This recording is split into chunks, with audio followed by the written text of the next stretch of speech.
नमस्कार, मैं हूं आपके साथ नंदिनी मलिक और आप देख रहे हैं जी न्यूज़।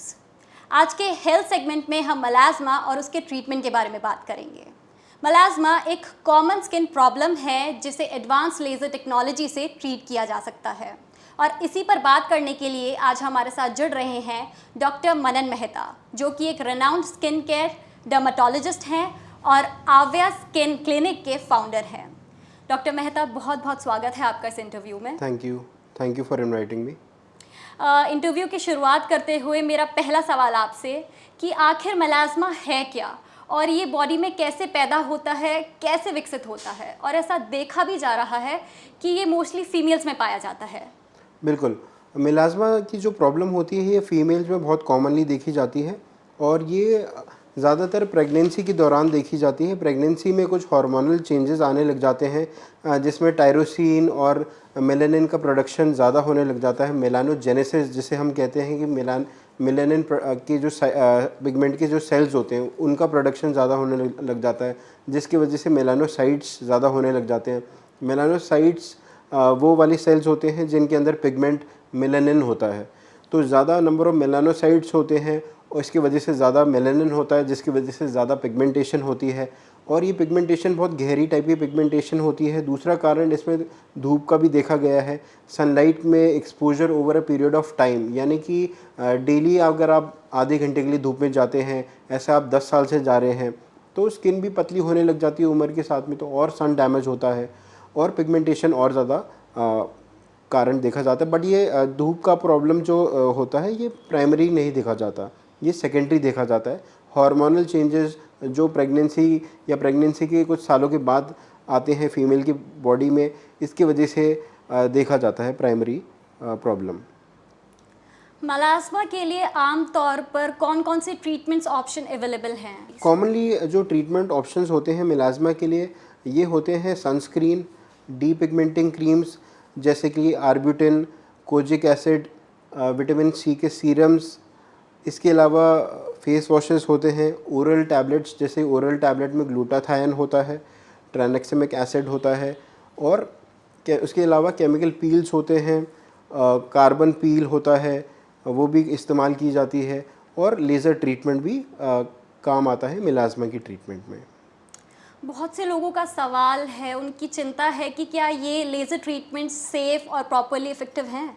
बिल्कुल, ये लेज़र ट्रीटमेंट बिल्कुल सेफ़ होते हैं। आजकल जो लेज़र इस्तेमाल किया जाता है उसे हम क्यू-स्विस्ट लेज़र बोलते हैं और ये नैनो सेकंड टेक्नोलॉजी में काम किया जाता है।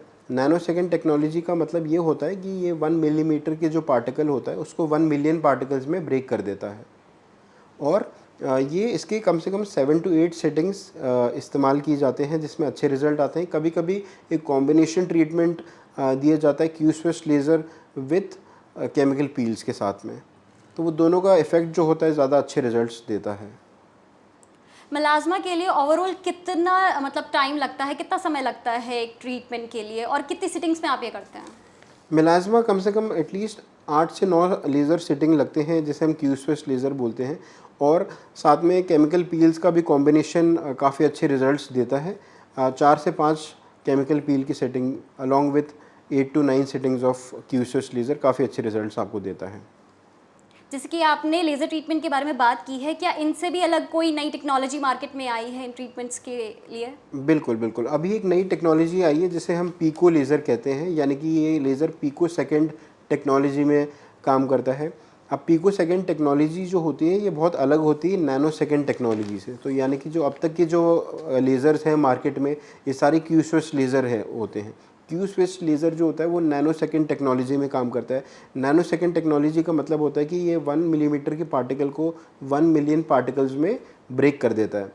अब जैसे ही अब आपके पार्टिकल को 1 मिलियन पार्टिकल्स में ब्रेक कर देता है, आपकी बॉडी फैगोसाइटोसिस का प्रोसेस शुरू कर देती है। फैगोसाइटोसिस का मतलब होता है जो डेड सेल्स होते हैं उसको खाना शुरू कर देती है और बाहर निकालना स्टार्ट कर देती है। पिको सेकंड टेक्नोलॉजी बहुत अलग है नैनो सेकंड टेक्नोलॉजी से, क्योंकि ये पिको सेकंड टेक्नोलॉजी में काम करती है। इसका मतलब ये होता है कि 1 मिलीमीटर के पार्टिकल को ये 1 ट्रिलियन पार्टिकल्स में तोड़ देती है। अब कहाँ 1 मिलियन और कहाँ 1 ट्रिलियन, दोनों में बहुत ज़मीन आसमान का फ़र्क है। तो इस हिसाब से अगर क्यू-स्विस्ट में 10 सिटिंग लगते हैं एक रिज़ल्ट पाने में, तो पिकोसेकंड टेक्नोलॉजी में एक सिटिंग में वो असर आ जाता है और ये बहुत फास्ट टेक्नोलॉजी है। इसका मतलब ये भी होता है कि जो आपके 1 ट्रिलियन पार्टिकल्स टूट गए हैं तो ये बहुत छोटे छोटे बहुत माइक्रो पार्टिकल्स में टूट जाते हैं, जिसकी वजह से बॉडी का जो फैगोसाइटोसिस है वो बहुत आसानी से हो जाता है। और तो इसमें इस टेक्नोलॉजी की वजह से कोई डाउन टाइम नहीं देखा जाता है। डाउन टाइम का मतलब होता है कि जैसे आप लेज़र कराते हैं और आप तुरंत ही सारे अपने एक्टिविटी कर सकते हैं। आप इनफैक्ट धूप में भी जा सकते हैं ये लेज़र कराने के बाद में। और ये लेज़र साथ में स्किन रिजुविनेशन में भी देखा गया है, यानी कि ये कोलाजन स्टिमुलेशन में भी इसका रोल थोड़ा सा देखा गया है 10 से 15% का। डॉक्टर मेहता, अगर हम बात करें पीआरपी ट्रीटमेंट की, क्या ये उतनी ही इफ़ेक्टिव है जितनी बाकी की लेज़र ट्रीटमेंट्स? पीआरपी ट्रीटमेंट देखिए क्या होता है, ये इसका फुल फॉर्म होता है प्लेटलेट रिच प्लाज्मा। ये जो पीआरपी होता है ये एक तरह का प्लाज्मा होता है, यानी कि जो हम ग्रोथ फैक्टर्स निकालते हैं आप ही के ब्लड से। तो ये वुंड हीलिंग में बहुत बड़ा अच्छा रोल देखा गया है। पीआरपी हम और भी ऑटो इम्यून कंडीशंस में इस्तेमाल करते हैं, जैसे पायोडर्मा गैंग्रीनोसम एक ऑटो इम्यून कंडीशन, उसमें भी देखा गया है। हेयर ग्रोथ में भी इस्तेमाल करते हैं, हेयर ग्रोथ में भी काफ़ी अच्छे रोल देखे गए हैं। स्किन पिगमेंटेशन में प्राइमरी रोल नहीं है पीआरपी का, but as a adjunct treatment काम करता है लेज़र्स और केमिकल पील, और साथ में पीआरपी के साथ भी अच्छा काम करता है।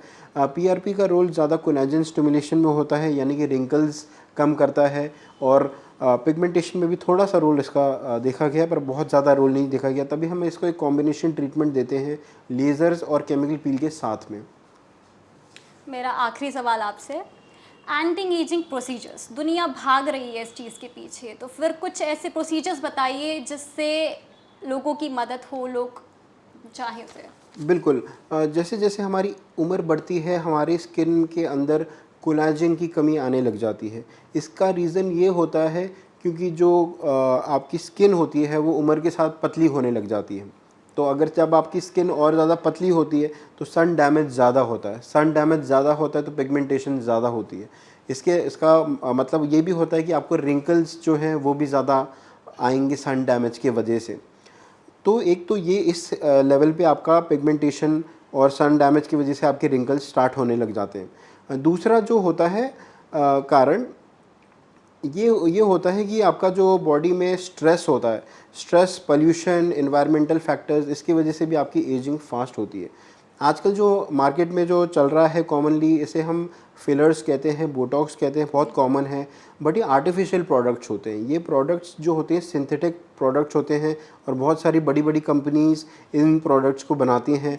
ये प्रोडक्ट हम स्किन के अंदर इंजेक्ट करते हैं, पर ये कुछ समय तक रहते हैं। फिलर्स और बोटॉक्स 3 से 3.5 महीने के अंदर ख़त्म हो जाता है, और फिलर जो होता है ये 1 साल तक, मैक्सिमम 1.5 साल तक रहता है, और उसके बाद वो भी ख़त्म हो जाता है। आजकल जो हम टेक्नोलॉजी जिसमें देखते हैं, वो उस टेक्नोलॉजी में देखते हैं जो अंदर से आपकी कोलाजन नेचुरली प्रोड्यूस करे बॉडी में। तो इसमें एक टेक्नोलॉजी बहुत अच्छी आई है जिसको हम MNRF टेक्नोलॉजी कहते हैं। इसका दूसरा उसका फुल फॉर्म होता है माइक्रो नीडलिंग रेडियो फ्रिक्वेंसी। तो इसका जो जिस पैथोलॉजी में ये काम करती है, ये जो मशीन होती है, ये इसमें काम करती है, वुंड हीलिंग में काम करती है ये। तो जैसे कि मान लीजिए किसी को बाहर से स्किन की चोट लगती है, तो आपने देखा होगा कि आपकी बॉडी बहुत जल्दी हीलिंग शुरू कर देती है, और कुछ ही दिनों के बाद एक क्रस्ट बन जाता है, और वो क्रस्ट अपने आप गिर जाता है। ये भी वही चीज़ के सेम करती है माइक्रो नीडलिंग रेडियो फ्रीक्वेंसी। ये स्किन के अंदर जाके नीडल से एक एनर्जी रिलीज़ करती है, जिसे हम radio frequency energy, RF energy कहते हैं, और एक वुंड बना देती है स्किन के अंदर। तो बाहर से कुछ नहीं लगता है, इसका कोई डाउन टाइम नहीं होता है, और ये एक्ने स्कार्स में बहुत अच्छा काम करता है, रिंकल्स में अच्छा काम करता है, स्ट्रेच मार्क्स में भी इसको देते हैं, और कभी कभी ये PRP के साथ भी एज ए एडजंक्ट ट्रीटमेंट काम करता है। इसके कोई साइड इफ़ेक्ट्स नहीं होते हैं। तुरंत आप कराने के बाद धूप में भी जा सकते हैं, ऑफिस में जा सकते हैं, अपने सारे एक्टिविटीज़ कर सकते हैं। डॉक्टर, मैं तो बहुत बहुत अच्छा लगा आपसे मिलके, बड़े ही अच्छे तरीके से आपने इन्फॉर्मेशन बताई हमें मेलास्मा के बारे में, और अपना समय भी दिया हमें, उसके लिए बहुत बहुत धन्यवाद। मैं हूँ आपके साथ नंदिनी मलिक, जी न्यूज़ से। धन्यवाद।